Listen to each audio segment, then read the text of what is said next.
53-year-old Jeremy Goldman was a retired airline CEO living home with his wife, 43-year-old Michelle Goldman, and two children, Chad and Mackenzie.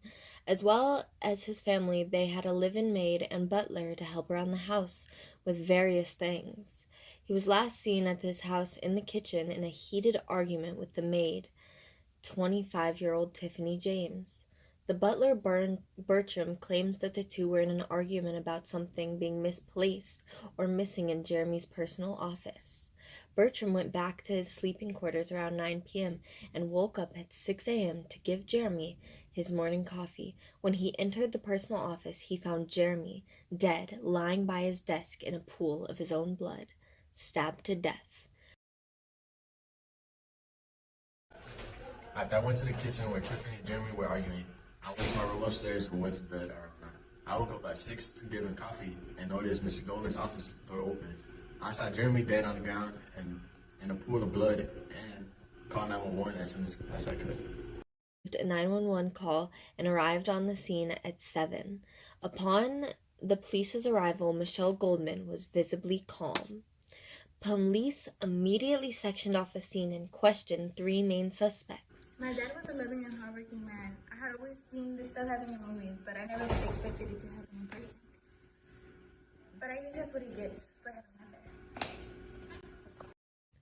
Michelle claimed to have been at her mother's house nearly 30 minutes away and returned around 11 p.m.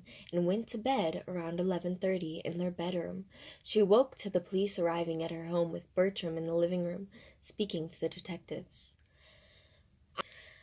After leaving the kitchen where Bertram had seen Tiffany and James arguing, Bertram went to bed around 9 p.m. and woke up at 6 a.m. to serve coffee to Jeremy and Michelle. Heading to Mr. Goldman's office, he noticed the door slightly ajar and went inside, where there was no answer to his knocks. He found Jeremy dead on the floor of his office in a pool of his own blood with a large knife near his body, as well as a ripped piece of a blouse that Bertram recalls belonging to Michelle. He immediately called 911 after exiting the office and waited in the living room for the authorities to arrive. Tiffany claims to have gone back to her ex-boyfriends after the argument with Mr. Goldman at 9:45 p.m. She came back to the Goldman residence around 4 a.m. to get started on the laundry and went to bed around 5. She woke up at 7:15 to the police knocking on her door. Where were you? I went to my ex-boyfriend's house at like 9:45, and then I came back to Jeremy's house at 4 a.m. What'd you do when you came back? I did some laundry and I went to bed at 5 a.m. But then I woke up to police knocking at my door at 7:15, like minutes later. Entering the room, it was like nothing I'd ever seen before. The crime was so poorly covered up.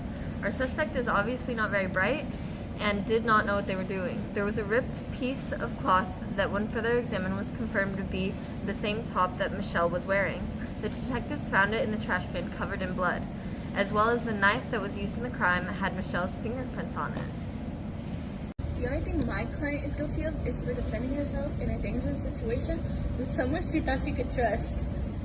He seemed dangerous and very uncontrollable.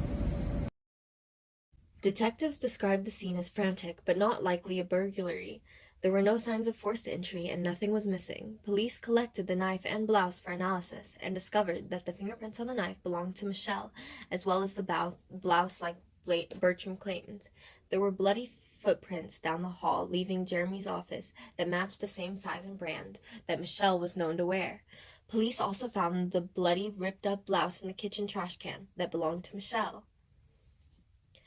After the evidence was analyzed, Michelle was questioned again and confronted with what was found.